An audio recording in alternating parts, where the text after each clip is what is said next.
Hello guys, welcome to another one of my videos. Today I'm just going to do a market breakdown, starting with the index 500 and possibly go with the Nasdaq and Dow Jones just to clarify how the markets are behaving or how the general overview is working. So as you can see, we did expect the market to either bounce from the 10 or 20 EMA, to which it has done, and now is moving upwards. We had three distribution days, to which it has reacted from the 10 EMA, and now it's moving back upwards. However, what we need to expect is that the price might reach this support area between 6074 or in 6143, and then possibly bounce back to one of the EMAs and then continue its upward movements. However, we need to wait for the market to reach those levels and then react, and then we can react accordingly how the market moves, especially if the market moves bearishly with volume. As we can see at the time being, we see that the volume is starting to drying up, even though the market is moving upwards. But we have more movement upwards than we had higher volume on distribution days. But then there was hardly any movement, which indicates that we possibly will continue to see an upward movement. To which, on Monday, so yesterday, we saw a bit of reaction out of the 10 EMA, and it's now continued to move upwards. If we go to the Nasdaq, it's moving exactly the same thing. We had an impulsive move to the upside. We formed a kind of a type of bullish flag, breaking out of it with a bit of volume, and now reacted to the 10 EMA and form a kind of morning star candlestick pattern, to which the price continues to move upwards. As we can see as well on the Dow Jones, there's not much of a pattern here to recognize.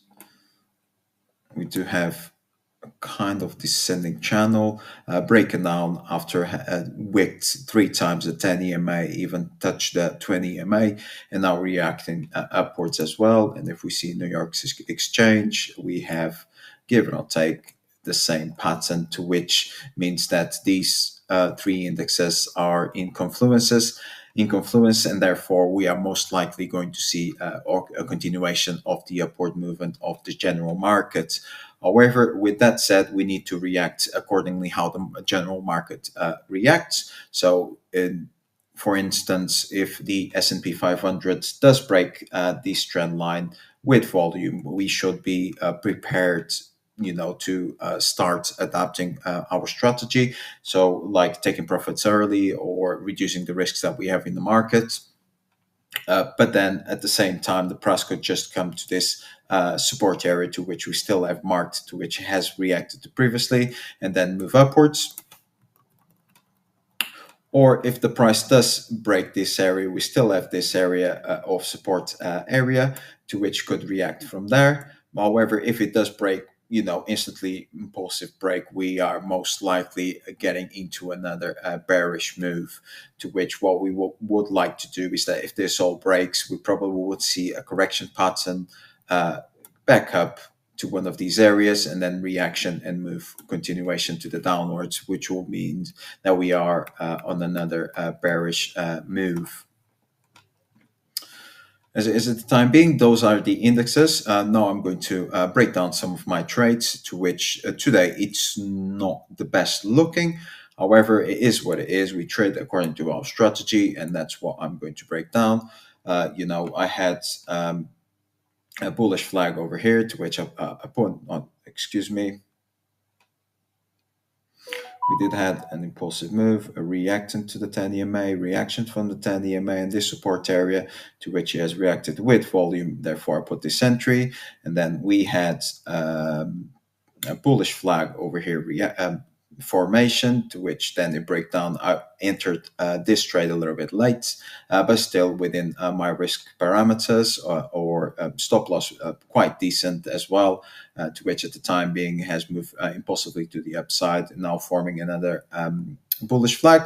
However, this stock at the time being for my strategy is gone red, which means that to me, I actually don't want to be risking any more on this stock, just because this week has gone out of my watch list, and therefore I want to actually being capitalized if it actually starts, or reducing risk, and even take all either break even or profit on this as soon as it starts reacting to the downside with volume.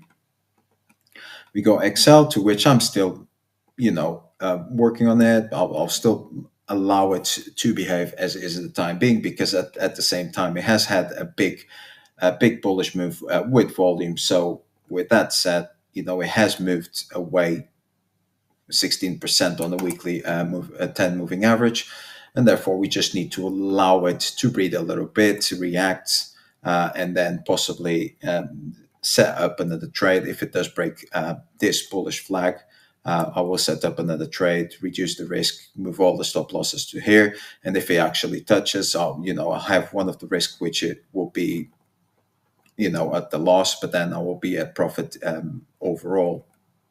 As at the time being, is just correcting. The volume is drying up. There's not much volume going down. It's all on and about the moving average of the volume, and therefore it is what it is. You just need to let it play out. We got Uber, to which has been reacting impulsively to the downside. We are on the support area. I could have taken profit over here, especially that now that the Uber has move away from my watch list. I should have taken profit over there, but it is what it is. I'll just let it play out. Even if it breaks this descending wedge, which it broken and invalidates it. However, even if it reacts upwards, I will just let it play out, not even get myself involved any further in this stock. We got Verto, to which at the time being has formed an impulsive move to the upside. I have two trades on it, and it's exactly the same thing. This stock has gone out of my watch list. So even if it breaks up, I will not be risking anymore on this stock. But as it is at the time being, the market is just going down, or the stock is just going down. So I'm not going to risk any more capital in this trade.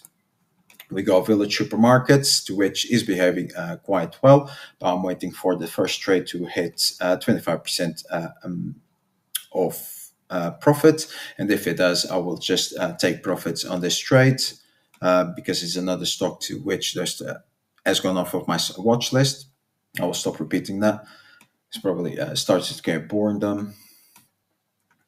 We do got trade web markets, to which it has moved impulsively to the upside, and now is forming a kind of bullish flag. And then if it breaks out, I will be risking again. Excuse me. If it does break out, I'll be setting up an entry, exactly same thing, stop loss around here, and then moving stop loss this one to there as well. And if it goes back down, I'll probably take a loss overall. But as it is at the time being, you just need to let the markets play out and do its thing. We got Boston Scientifics, to which is not behaving very well after breaking out this bullish flag, or kind of bullish flag. It has broken out with a higher volume. However, it's not at the best place because it's moving down. However, it's still correcting. It's not moving that bad. So, the likelihood of it to break this descending channel is high. So I just leave it to play out. We got Catalyst Pharmaceuticals, to which at the time being is just around the break-even point. We got BZ, or Kanzun Limited, American Depositor Shares, to which at the time being it has jumped or gapped down, and then did a counterattack bullish candle, and now it's just moving sideways. So if we actually try and make something out of it, we might have a kind of ascending triangle, and you just let it play out and see what happens with it. But it's on my watch list, so it has good fundamentals, and therefore just let it play out. We got Shopify, to which at the time being it has formed. So it has reacted impulsively and now is forming a basically symmetrical triangle, and the most likelihood it will break this triangle to the upside is high. And therefore what I will be doing is that if it does break this symmetrical triangle, I will be adding another entry since it's on my watch list, and therefore it has good fundamentals. Let me just adjust this to the 25% mark so that I know where I'm at. We go KEROS Gold Corporation, to which has broken down from this descending wedge, and then is broken down from this impulsive move, and then bullish flag has gapped up and broken up. So I have another entry here. At the time being, even if the only thing it could allow me to set up another trade is if it breaks further, makes a pattern, and then breaks out this pattern, and I'll set another trade over here. As it is at the time being, you just need to let the market play out. If I had stayed on this trade after the price being too extended from the weekly EMA, I could have be on a quite decent profit. But it is what it is. We follow our strategies, and what we're reading from the markets. If it works out, it works out. Happy days. If it doesn't work out, it is what it is. It's part of the job. And then I took a profit on this because this stock has gone out of my watch list. So the price has broken out from this trend line and gapped up with volume. So I set up an entry. As it moved up impulsively for a while, a few days, and then has been moving sideways for quite a while. And today has hit my TP, and therefore I took profit, to which is happy days. Besides that, I have Full Truck Alliance, to which at the time being, as we can see, has moved impulsively to the upside, and now it is forming a descending channel, to which if it does break, I will set up an entry with a 7 to 8% stop loss, and then 25% take profit, and then just let it play out. And depending if the market does give me an opportunity to set up another entry, because what I do is that I scale up as long as the market keeps going up, I will keep scaling up. And as long as I can, or I am able to reduce my risk on the first trade, I can set up another trade. So in to a certain extent, on the first trend, I will be risk free, and then on the second trend, it's just depending how far I have my stop loss, that's how much I am risking at that point. As is at the time being, we just need to let it play out. Besides that, all the other stocks that are on my watch list are too overextended from the 10 EMA, so I just let it play out as it is. So that's it for today.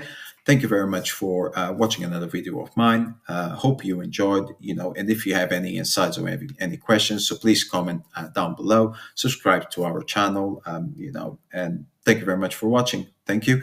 See you next time.